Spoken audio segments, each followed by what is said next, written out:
بسم الله الرحمن الرحيم. الحمد لله والصلاة والسلام على رسول الله محمد بن عبد الله وعلى آله وأصحابه ومن والاه. أما بعد فأعوذ بالله من الشيطان الرجيم. بسم الله الرحمن الرحيم. پچھلے درس میں ہم نے یہ پڑھا تھا کہ مصادر تین ہے: قرآن، حدیث اور اجماع. اور قیاس کے بارے میں بھی ہم نے بات کی تھی، کیونکہ بعض علماء قیاس کو بھی مصادر یا مراجع میں شمار کرتے ہیں، یعنی احکام کی جو مصادر اور مراجع ہے اس میں قیاس کو بھی شمار کرتے ہیں. تو ابھی قیاس کی مثالیں بیان کر رہے تھے حاشیہ میں. یہاں پر ہم نے یہ پڑھا تھا کہ قرآن مجید سے قیاس کی مثال، کیونکہ قیاس تو یا قرآن سے مستنبط ہے، یا حدیث سے مستنبط ہے، یا اجماع سے مستنبط ہے. تو ہر ایک کی ایک ایک مثال ہے. ابھی ہے نظیر القیاس المستنبط من السنہ، یعنی حدیث سے جو قیاس مستنبط ہے. کیونکہ قیاس کے پیچھے اگر قرآن مجید کی کوئی آیات نہ ہو جو مستند ہو اس قیاس کے لیے، تو وہ قیاس باطل ہے.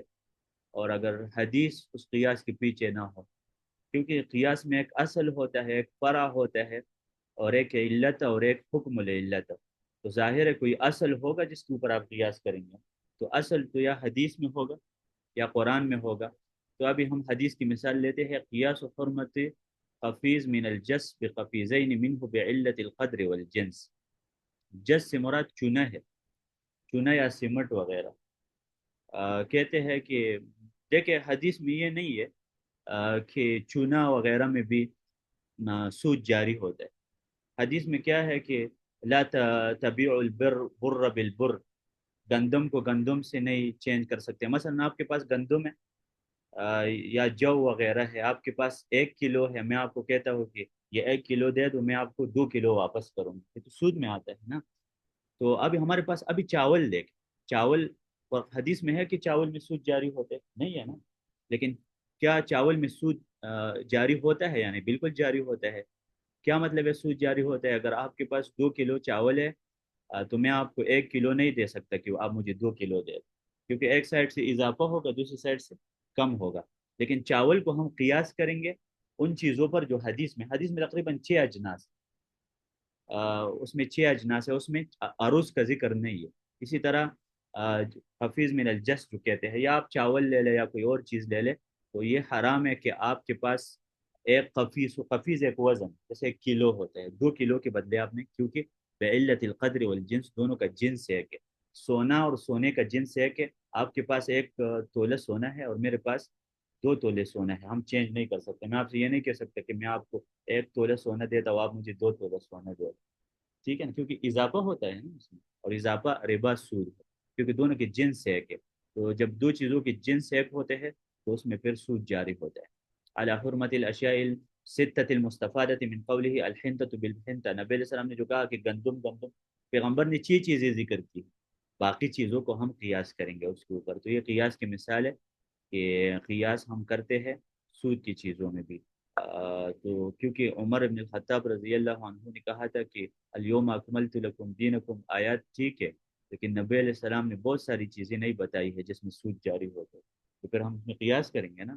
اعلام الموقعین میں امام ابن القیم نے لکھا ہے کہ عمر بن خطاب نے ابو موسیٰ اشعری کو خط لکھا تھا کہ اعرف الاشباح والنظائر ثم قس الامور عند ذلك، یعنی آپ اشباح و نظائر کو سمجھو پھر قیاس کرو. کیا مطلب ہے اشباح و نظائر کو سمجھو؟ جب دو چیزیں سیم ہوتے ہیں نا، مساوی ہوتے ہیں، برابر، تو آپ جو پہلی چیز کو جو آپ حکم دیتے ہیں وہ دوسری چیز کو بھی وہ حکم دے رہے ہیں نا. چاول کو وہ حکم دے رہے جو آپ گندم کو دیتے ہیں. گندم بھی کھایا جاتا ہے، چاول بھی کھایا جاتا ہے، گندم بھی تولا جاتا ہے، چاول بھی. تو شریعت متشابہات میں فرق نہیں کرتا. تو جب آپ بینس کو جب گائے کو حلال سمجھتے ہیں تو بینس کو بھی حلال سمجھیں، کیونکہ یہ دونوں نظیر ہے. بہرحال ابھی ہم آتے ہیں اجماع سے جو قیاس مستنبت ہے، یعنی ہم نے قیاس کیا، ہمارا جو اصل ہے وہ نہ قرآن میں موجود ہے نہ حدیث میں موجود ہے. تو ہم ظاہر ہے پھر اصل کو کہاں پر دیکھیں گے؟ اجماع میں دیکھیں گے. اجماع میں ہمارے پاس کوئی اصل موجود ہے. کہتے ہیں وَنَظِيرُ الْقِيَاسِ الْمُسْتَنبَطِ مِنَ الْإِجْمَاعِ قِيَاسُ حُرْمَةِ وَطْءِ أم المزنية بعلة الجزئية والبعضية على حرمة أم أمتها التي وطئها المستفادة من الإجماع، إذ الحرمة في المقيس عليه ثابتة بالإجماع لا نص فيه. کیونکہ جو مقیس علیہ ہے نا، مقیس علیہ اصل کو کہا جاتا ہے، اس میں حرمت اجماع سے ثابت ہے، اس میں کوئی قرآن کی آیات بھی نہیں ہے اور حدیث بھی نہیں اس مسئلے میں.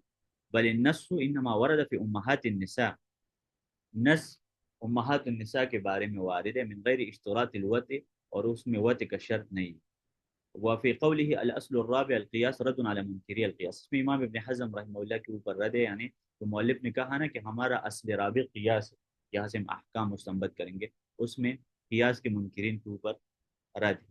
اچھا یہ اوپر والا مسئلہ ہم تھوڑے سے سمجھتے ہیں. قیاس و حرمت وط ام المزنیہ، آپ یہاں پر دیکھیں وط کا مطلب تو جماع ہے نا، اور ام المزنیہ، مزنیہ وہ خاتون جس کے ساتھ کسی نے زنا کیا، ٹھیک ہے.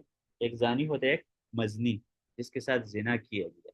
ام یعنی اس کے ماں، بعلت ہم اس کی قیاس کرتے ہیں علی حرمت ام امت، علی حرمت ام امتها التي وطئها المستفاد من الاجماع.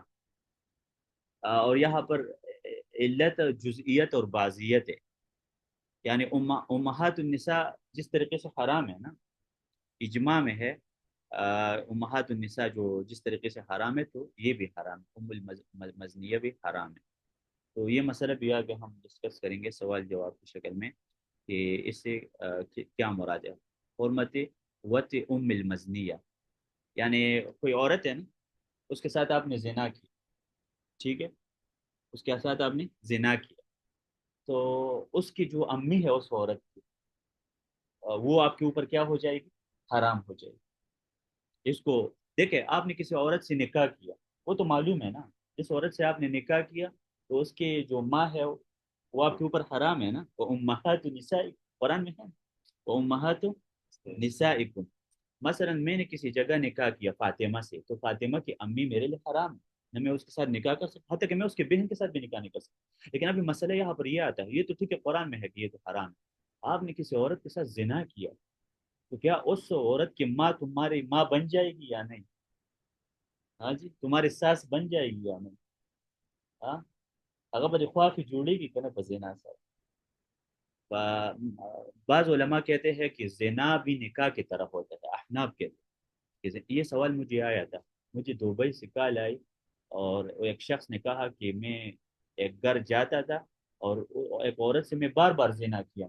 ابھی اس عورت کی بیٹی ہے پہلے خاون سے، اس کا خاون ہے ابھی بھی زندہ ہے، لیکن میں وہ خفیہ جاتا تھا اور اس عورت سے زنا کرتا تھا بار بار. ابھی اس عورت کی ایک بیٹی ہے، اس سے میں نکاح کرنا چاہتا ہوں، تو یہ جائز ہے یا نہیں؟ تو بعض علماء تو کہتے ہیں نا کہ جب آپ نے اس سے زنا کیا تو اس کی جو بیٹی ہے وہ تو آپ کی بیٹی بن گئی نا، تو آپ اپنی بیٹی سے کیسے؟ تو بعض علماء کہتے ہیں کہ زنا اور نکاح میں کوئی فرق نہیں ہوتا، جو چیز نکاح سے ثابت ہوتا ہے کہ وہ آپ کے امی بن جاتے ہیں، وہ زنا سے بھی ثابت ہوتا ہے. انشاءاللہ ابھی مسئلہ واضح ہوا. حرمت وطء ام المزنیہ یعنی وہ جو جس عورت سے آپ نے زنا کیا اس کی امی آپ کے اوپر حرام ہوتے، اسے آپ قوت نہیں کر سکتے، جمع نہیں کر سکتے. علی حرمت ام امت التي وطئها، جس طریقے سے آپ امہات النساء کے بارے میں جو قرآن مجید میں آیات ہے کہ امہات النساء، تو اس کے اوپر یہ ابھی آگے ایک علت بیان کرے گا. ووجہ الضبط فی الاربع، ابھی سوال یہ پیدا ہوتا ہے کہ ہمارے لیے مصادر اور اصول چار کیوں ہے؟ کیونکہ بعض لوگ تو کہتے ہیں نا اہل حدیث کی دو اصول اطیع اللہ و اطیع الرسول، یعنی قرآن اور حدیث، اور انہوں نے تو کہا کہ اجماع بھی ہے اور قیاس بھی ہے. بلکہ میں تو کہتا ہوں کہ یہ نہیں ہے، بلکہ مصالح مرسلہ بھی دلیل ہے، عرف بھی دلیل ہے، استصحاب بھی دلیل ہے، استحسان بھی دلیل ہے، سد الذرائع بھی دلیل ہے، قول صحابی بھی دلیل ہے. تو چار یہ ہو گئے اور 6 7 اور ہے، تقریباً 11 اصول ہے ہمارے. ان کو اصول نہ کہے، جو اصل صرف قرآن اور حدیث ہے، لیکن یہ باقی دلائل ہے ہمارے، ادلہ ہے. لیکن ابھی یہاں پر یہ وجہ بیان کرے گا.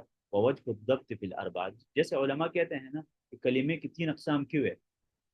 کیونکہ کلمہ میں یا معنی ہوگا یا زمانہ ہوگا، اگر معنی اور زمانہ دونوں ہوگا تو کیا ہوگا، فعل. اگر معنی ہوگا اور زمانہ نہیں ہوگا تو اسم. اور اگر نہ معنی ہوگا اور نہ زمانہ تو حرف، اور کوئی چیز بچی نہیں. ٹھیک ہے جی. تو اب یہاں پر یہ بیان کرے گا کہ چار کیوں ہے. وَأَنَّ الدَّلِيلَ الشَّرْعِيُّ مَا وَحْيٌ أَوْ غَيْرُهُ، دلیل شرعی یا وحی ہوگا یا وحی نہیں ہوگا. اگر وحی ہوگا تو قرآن حدیث، کیونکہ وحی کی 2 قسمیں ہیں نا، وحی جلی، وحی خفی. الا انی اوتیت القرآن ومثلہ معه، مجھے اللہ نے قرآن بھی دیا اور قرآن جیسے. ٹھیک ہے، انا نحن نزلنا الذکر، ذکر قرآن اور حدیث دونوں کو شامل ہے. والکتاب ان کان مطلوعا يتعلق بنظمه الاعجاز ويجوز به الصلاة فکتاب. پھر وحی کی دو قسمیں ہیں. ایک وہ وحی ہے جس کے ہم تلاوت کرتے ہیں اور اس کے اندر اعجاز بھی پایا جاتا ہے، یعنی قرآن مجید کے الفاظ کے اندر اعجاز ہے نا، اس جیسے الفاظ کوئی بنا نہیں سکتا، تو وہ پھر قرآن ہے. وَإِلَّا فَسُنَّةٌ، اگر وحی ہے لیکن اس کو تلاوت نہیں کیا جا سکتا، ٹھیک ہے، حدیث کو تو ہم تلاوت نہیں کرتے ہیں، لیکن یہ بات صحیح نہیں ہے. شیخ عبدالعزیز طریفی کی کتاب ہے شرح عقیدت الرازیین کے نام سے، اس میں لکھا ہے کہ سلف نے کہا ہے کہ السنت متعبدت بتلاوتها، سنت بھی تلاوت کی جاتی ہے، جیسے قرآن کی تلاوت پر ثواب ملتا ہے تو حدیث کی تلاوت پر ثواب ملتا ہے. صحیح بات یہ ہے کہ حدیث کی تلاوت پر بھی ثواب ملتا ہے. اچھا یہ تو وحی ہو گیا نا، تو وحی کی کتنے قسمیں ہو گئے؟ دو. آ، ایسا کہو تلاوت، یہ اس مسئلے کو سائڈ پر کر دو، ایسا کہو کہ وحی جو اعجاز والا وحی ہے وہ قرآن ہے، اور جو اعجاز والا نہیں ہے وہ سنت ہے. والثانی ان کان قول کل الامت من عصر فاجماع، اگر وحی نہیں ہوگا اور علماء کا اجتہاد ہوگا، تو یا تو سب علماء کا اجتہاد ہوگا، تو سب علماء کا اجتہاد ہوگا تو وہ کیا ہو گیا؟ اجماع. والا فقیاس، اگر بعض علماء کا اجتہاد ہوگا تو وہ قیاس، کیونکہ قیاس میں اختلاف چلتا ہے. واما ابھی اور دلائل جو میں نے آپ لوگوں کو بتایا نا کہ کبھی علماء، مثال کے طور پر آپ کو پتہ ہے کچھ مسائل ہم نہ قرآن سے ثابت کرتے ہیں، نہ حدیث سے ثابت کرتے ہیں، نہ اجماع سے ثابت کرتے ہیں، اور نہ قیاس سے ثابت کرتے ہیں، چاروں سے ہم نکلتے ہیں. اس کی میں آپ لوگوں کو ایک مثال دیتا ہوں.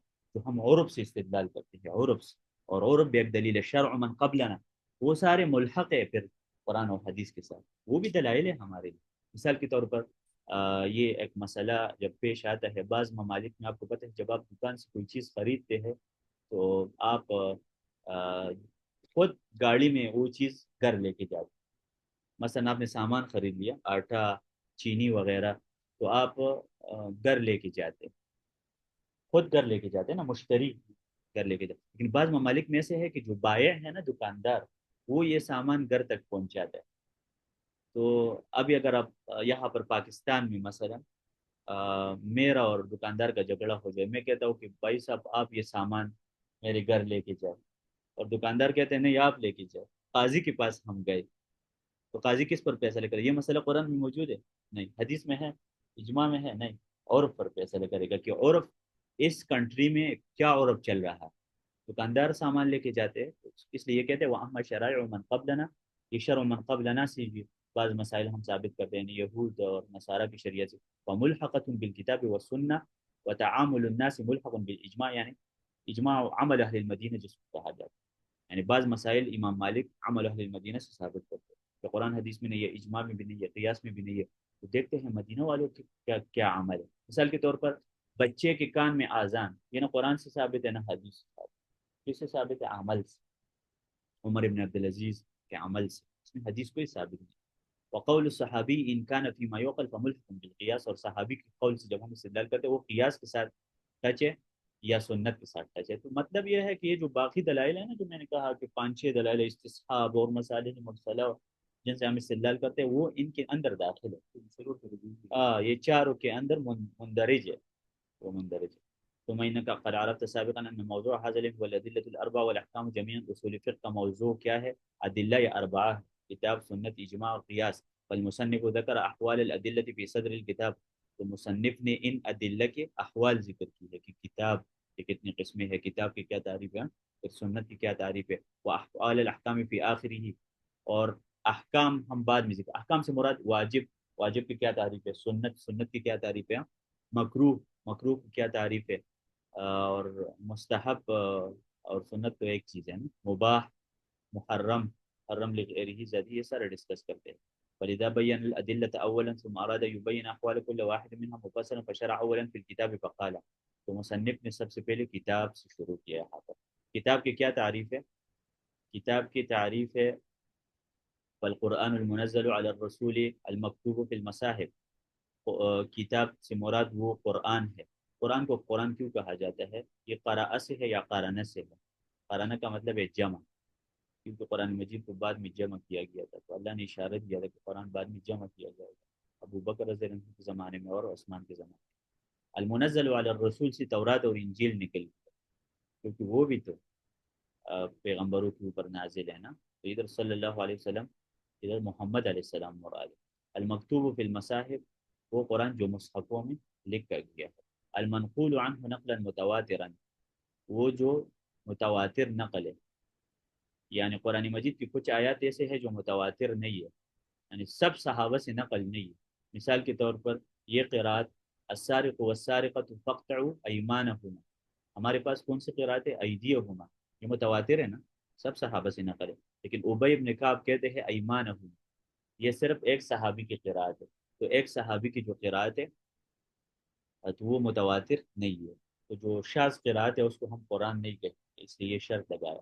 اسی طرح آپ دیکھیں نا قسم کے کفارہ میں صورت مائدہ میں اللہ تعالیٰ کا ارشاد ہے لا يؤاخذكم الله باللغو في ايمانكم ولكن يؤاخذكم بما عقدتم الايمان فكفارته اطعام 10 مساکین، 10 مسکینوں کو کھانا کھلانا ہے۔ پھر آگے اللہ نے کہا فمن لم يجد فصيام 3 ایام ذلك کفارہ، 3 دن، ابھی 3 دن مسلسل رکھنا ہے یا منقطع رکھنا، اجازت ہے نا۔